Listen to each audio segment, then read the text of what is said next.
قرآن کریم اس کے اندر بھی کوئی شک نہیں ہے، یہ اللہ کی سچی کتاب ہے، یہ اللہ تعالیٰ کا کلام ہے، اللہ تعالیٰ کی صفت ہے، یہ اللہ کے نبی حضرت محمد مصطفیٰ صلی اللہ علیہ وسلم پر اترنے والی کتاب ہے۔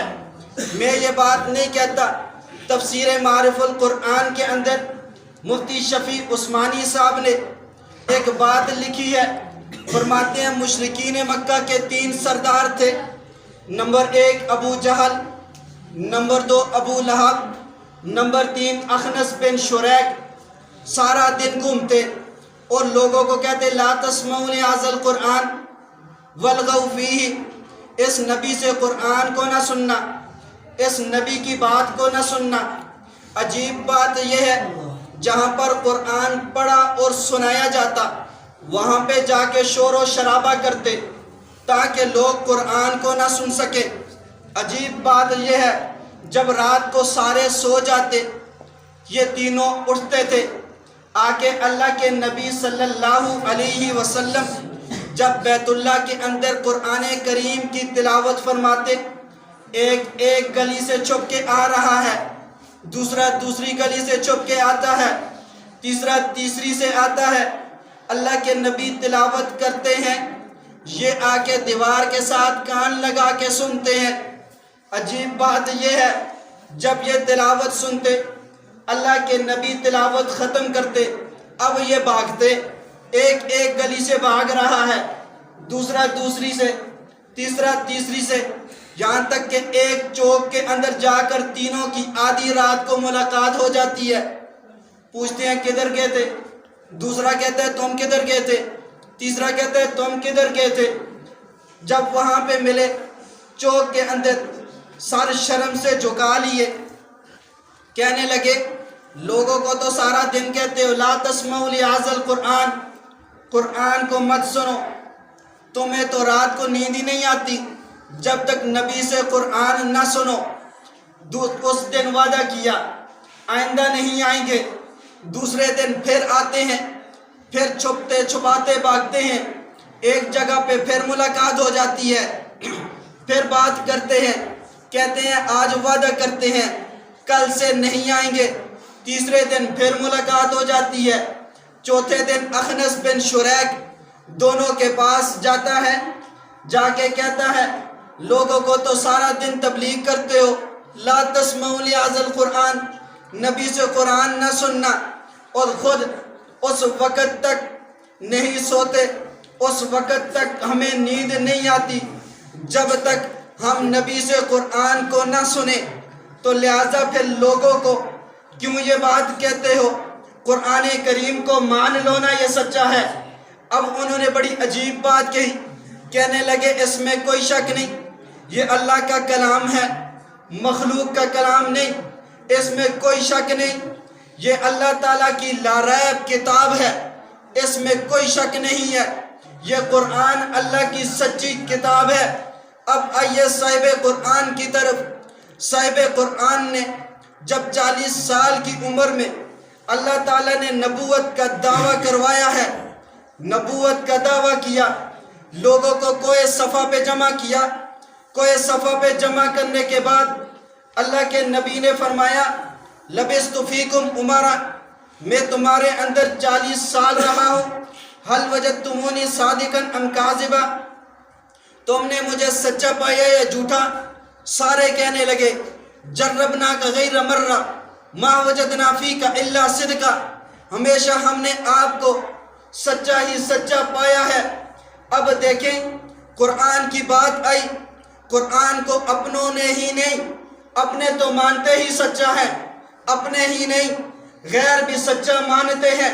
صاحب قرآن کی طرف آؤ، صاحب قرآن کو بھی اپنے ہی نہیں بلکہ غیر بھی سچا مانتے ہیں۔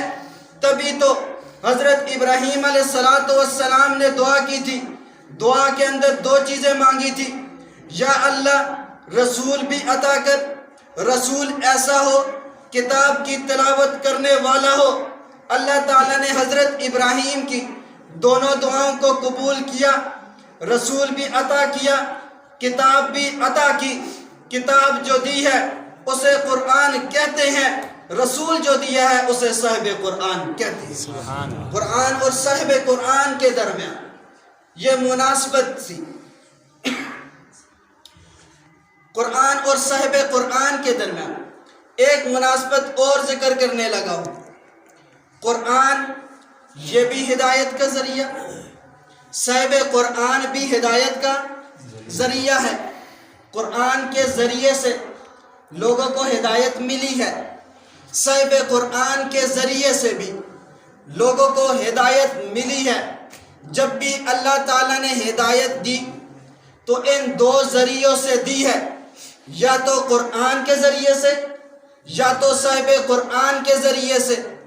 صاحب قرآن کے بارے میں تو آپ نے بہت سنا ہوگا، حضرت ابو بکر صدیق ایمان لے آتے ہیں، اللہ کے نبی صلی اللہ علیہ وسلم شیب ابی طالب میں 3 سال تک محصور کر دیے گئے، سوشل بائیکاٹ کر دیا گیا۔ وہاں پہ حضرت ابو ذر غفاری آتے ہیں، آ کے اللہ کے نبی پہ صاحب قرآن پہ ایمان لاتے ہیں۔ لیکن قرآن کے بارے میں دیکھو، قرآن کے ذریعے سے بھی لوگوں کو ہدایت ملی ہے۔ قبیلہ یمن کا سردار طفیل بن عمر دوسی، اس کے بارے میں مفتی شفیع عثمانی صاحب نے معرف القرآن کے اندر لکھا، یہ قبیلہ یمن کا سردار ہے طفیل بن عمر دوسی۔ مکہ آتا ہے تو جب مشرکین مکہ کے سرداروں سے ملاقات ہوتی ہے، وہ کہنے لگے دیکھو ہم تمہیں یہ بات کہتے ہیں، اس نبی سے قرآن کو نہ سننا، اس نبی سے قرآن مت سننا، وگرنہ اپنے دین سے پھر جاؤ گے۔ حتیٰ کہ اتنا متنفر کیا، اس آدمی نے روئی لی، اپنے کانوں کے اندر ڈال دی تاکہ میں نبی سے قرآن نہ سن سکوں۔ یہاں تک کہ قسمت نے ساتھ دینا تھا۔ اللہ کے نبی صلی اللہ علیہ وسلم کی عادت تھی، بیت اللہ کے اندر تلاوت فرمایا کرتے تھے، اونچی آواز سے فرمایا کرتے تھے۔ اللہ کے نبی تلاوت فرما رہے تھے، بیت اللہ کے باہر سے گزر ہوا، روئی کانوں میں ہے، لیکن تھوڑی سی آواز پڑی، کہنے لگے ہے تو بڑی سریلی آواز ہے، چلو سن لیتے ہیں۔ پھر ذہن میں بات آئی، مشرکین مکہ کے سرداروں نے یہ بات کہی تھی، اس نبی سے یہ کتاب نہ سننا۔ پھر فرمانے لگے چلو سن تو سب کی لیتے ہیں، لیکن منائیں گی اپنی ہی، چلو سن لیتے ہیں۔ تو ایمان تو نہیں لاتے نا، ہم مانتے تو نہیں۔ یہاں تک کہ اللہ کے نبی تلاوت کر رہے ہیں، یہ آدمی سن رہا ہے، یہاں تک کہ قرآن کریم نے اپنا اثر دکھانا شروع کیا۔ اللہ کے نبی تلاوت کرتے گئے، قرآن اپنی تاثیر ان کے دل میں ڈالتا گیا، یہاں تک کہ اللہ کے نبی صلی اللہ علیہ وسلم کے پاس جاتے ہیں، کلمہ پڑھ کے مسلمان ہو جاتے ہیں۔ اب دیکھیں قرآن کریم کی وجہ سے اللہ تعالیٰ بھی ہدایت دیتے ہیں، صاحب قرآن کی ذریعے سے اللہ تعالیٰ ہدایت دیتے ہیں۔ اسی وجہ سے تو حضرت ابراہیم نے دعا کی تھی، دعا کے اندر 2 چیزیں مانگی تھی، نمبر 1 کتاب دے دے، نمبر 2 رسول عطا کر دے، رسول ایسا ہو جو کتاب کی تلاوت کرنے والا ہو۔ اللہ تعالیٰ نے حضرت ابراہیم کی دونوں دعاؤں کو قبول کیا، رسول بھی دیا، کتاب بھی دی۔ کتاب جو دی ہے اسے قرآن کہتے ہیں، رسول جو دیا ہے اسے صاحب قرآن کہتے ہیں۔